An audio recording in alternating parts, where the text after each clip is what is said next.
Hi, I'm Dr. Elizabeth Saunders Medlock from Life by Design Coaching. Today we're going to be talking about moving through the denial and 5 ways to tell the truth about ourselves. In this 10-minute workshop, we'll be focusing on stopping the shaming and blaming we do to ourselves, forgiving yourself for your past, letting go of that past but learning from it, facing your fears, and learning to see the connection between your strengths and your weaknesses.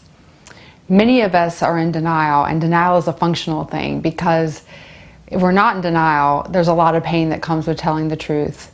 But being able to look past that denial and tell the truth about ourselves is really the first step in creating personal change and moving forward in our lives. Denial is something that really keeps us stuck. It takes a lot of energy to deny your truth. When you resist something, because as they say, everything that you resist persists and it doesn't go away through denial. So the first step in telling the truth about yourself and being able to open up yourself to the truth is getting past the hurt that comes with telling the truth. And the 5 ways that we're going to talk about are steps for you to do that. So the first thing we're going to talk about is stop all the shaming and blaming, and not only blaming yourself but blaming other people and living with shame. Some people call this all that excess baggage. So my tip is to just lay it to the side. Get rid of your excess baggage. Don't think about it. You could acknowledge that you have weaknesses. You could acknowledge that you have baggage, but it doesn't have to hold you back from moving forward, because our shortcomings and the things that we've done in the past are all parts of ourselves. And you can be working on yourself and love yourself completely and still say, I can make myself better, and that's okay. The second important step in telling the truth about yourself is to forgive yourself.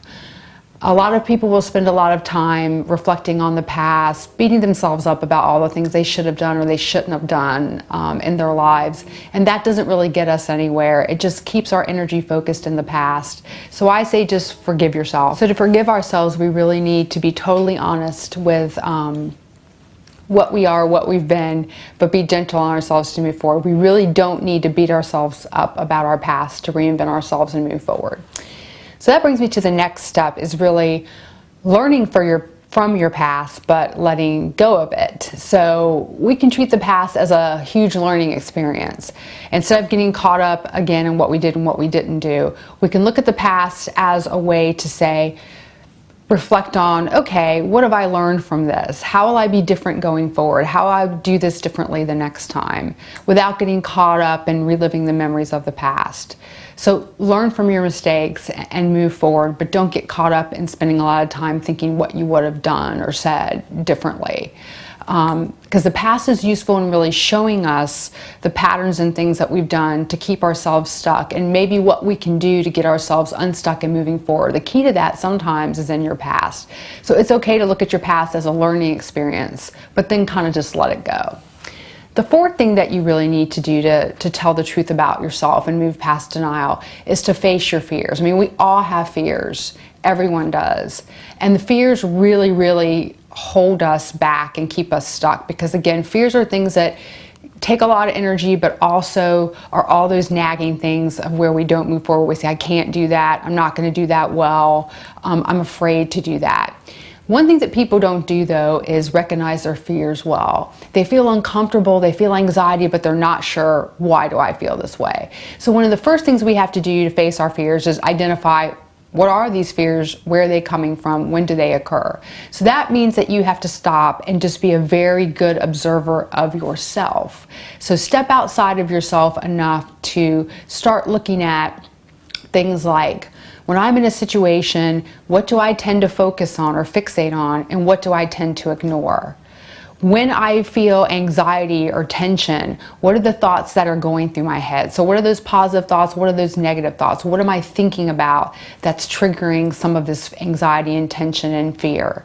And we also need to know kind of where our head is, the mindset patterns that we have. We get into patterns like learned helplessness, or we get into patterns like blaming ourselves for everything. So learn your patterns when you become observer of yourself, of what are you consistently thinking about and about yourself.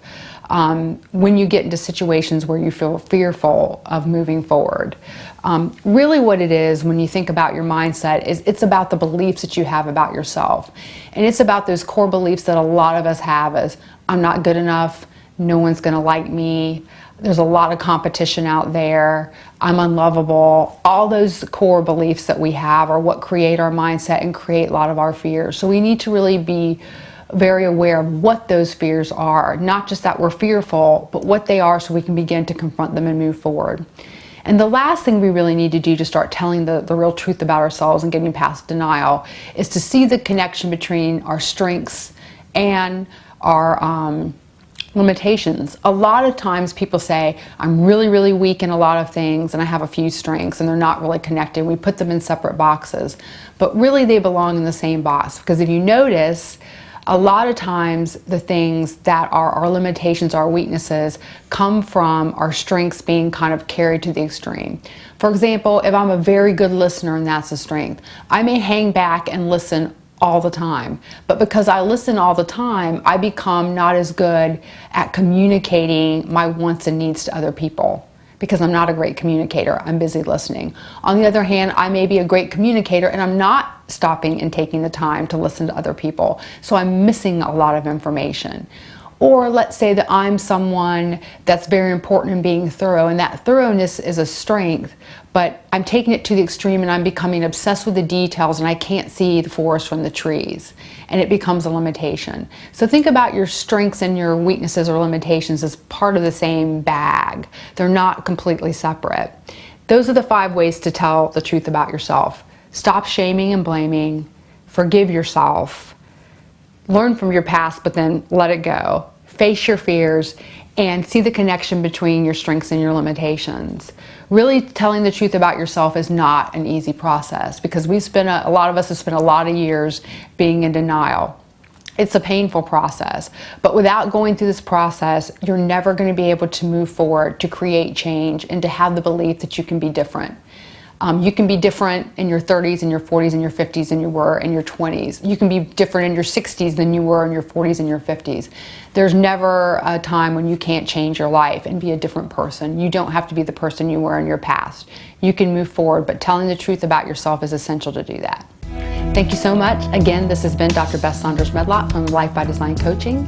I hope you found this workshop useful, and check out some other workshops at www.lifebydesigncoaching.org.